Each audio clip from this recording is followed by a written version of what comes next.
Hey, what's up guys? The latest phone to come out from Oppo is the RX17, an upper mid-ranger with an in-display fingerprint reader and maybe some of the fastest charging we've seen on a phone. These features don't come cheap though, so is it worth the premium? I'm Will for GSM Arena, and this is our Oppo RX17 Pro review. The Oppo RX17 is the international version of the R17, which is found in select markets. The two are identical and have a glass build with an aluminum frame, like many high-end phones we've seen in 2018. You can easily see the family resemblance to the OnePlus 6T. The glass back is curved and tapered, so the phone feels sleek and thin in the hand. But here, the glass is quite shiny and colorful. Our emerald green model has a gradient from black to green, depending on how it catches the light. We prefer the Radiant Mist version though, which has more brilliant colors and a less slippery matte finish.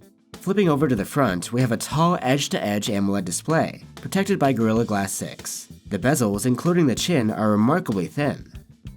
Up at the top is, you guessed it, a notch cutout, and here it's in the rounded water drop style.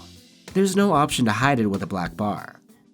There isn't a notification LED up there, but you can keep the time, date, and battery bar on the display when it's off. It won't show notifications though. When a new one comes in, the screen will turn on and go to the lock screen. The screen itself is 6.4 inches with a 1080p resolution. At 402 ppi, content looks sharp, and blacks are super deep as you'd expect from an AMOLED. Color accuracy is just average though, whites are a bit on the bluish side. When it comes to brightness, the screen goes up to 455 nits at maximum. Respectable, though not the highest we've seen. But still, sunlight legibility on this panel is one of the best in the business. You won't have any trouble using this phone outdoors. Another neat thing about this display is the fingerprint reader, which is embedded underneath. Unlike a traditional reader, just press the glowing icon on the screen to wake up and unlock the phone. If you want, there's also Face Unlock, which works flawlessly and is almost instantaneous. The Oppo RX17 Pro has a single bottom-firing loudspeaker to the left of the USB-C port. It gets quite loud, scoring very good in our tests, and the output is clean.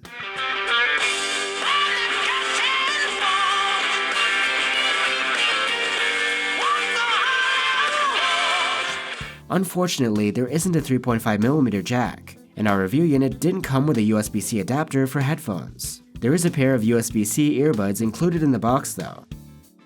The RX17 Pro is pretty impressive storage-wise. There's 128 gigs of onboard memory as standard, and it is expandable through microSD. We noticed that the card tray has a seal on it, which should help make it more watertight. So although the phone doesn't have any official water resistance, maybe it could withstand a splash or two. At the heart of the Oppo RX17 Pro is a 10nm Snapdragon 710 chipset, along with 6 or 8 gigs of RAM. It's a bit disappointing that at this price point we don't get a full-fledged Snapdragon 845. That said, it's still an excellent upper mid-range chip, more powerful than the Snapdragon 660. Overall, performance is great. Not top flagship level, but solid and fast, and we didn't notice any overheating or throttling. The Oppo RX17 Pro has the same battery capacity as the OnePlus 6T, at 3700 mAh. However, we were surprised that its battery life is significantly lower, probably due to software optimization.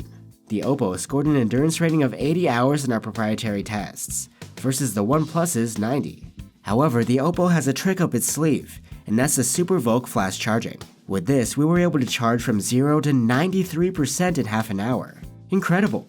Topping off, for just a few minutes will literally get you to the top.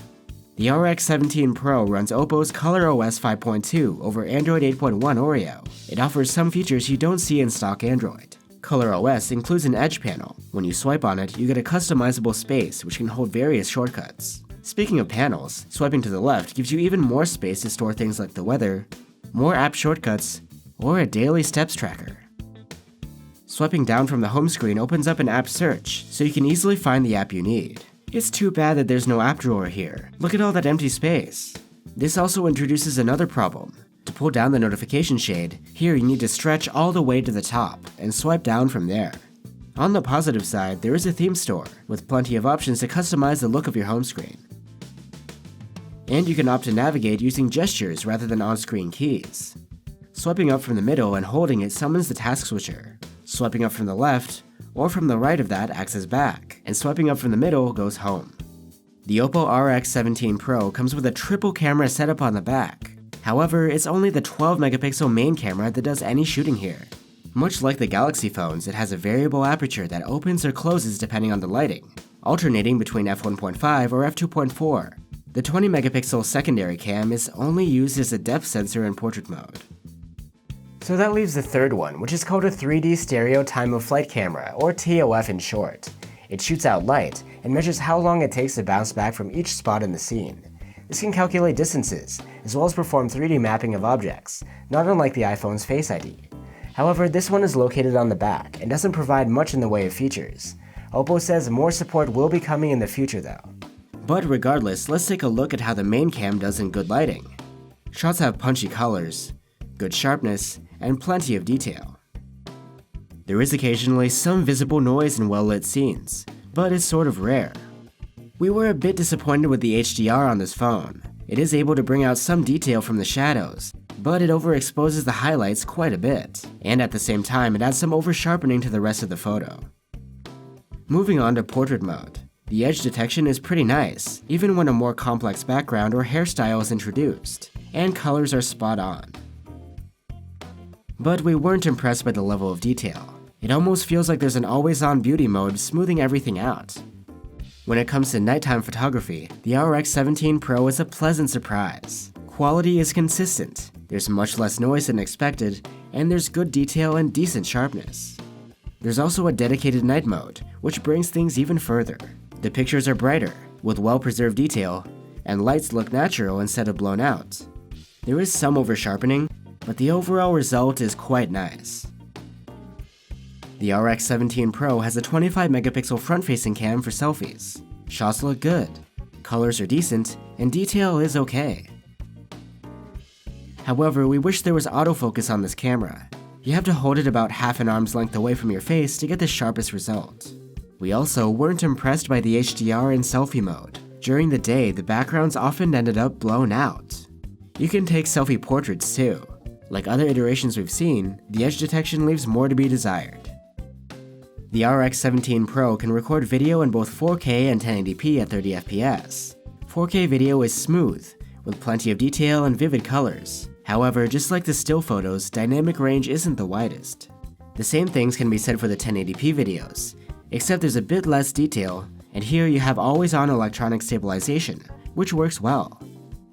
So that's the Oppo RX17 Pro. It brings a beautiful glass build, an excellent AMOLED screen, a powerful mid-range chipset, good camera performance, and Super VOOC charging, which is about as fast as it gets. As far as the downsides go, there aren't a whole lot. There is no official waterproofing, and the lack of a headphone jack is kind of a bummer. Plus, this triple camera setup feels a little bit gimmicky compared to a full-fledged one like you'd find on the LG V40. But the biggest downside is the price. It's starting at around 600 euros, which is nothing to sneeze at, and there's a ton of competition out there. Just look at the OnePlus 6T, it's both cheaper and has a better chipset. But still, keep an eye out on the RX17 Pro. When the price does go down, it'll definitely earn our recommendation. Thanks for watching guys. Hit like if you enjoyed this video and subscribe so you don't miss the next one. And you're always welcome to stop by our site, gsmarina.com, for the latest tech news and reviews, as well as the full test findings for the RX17 Pro. See ya!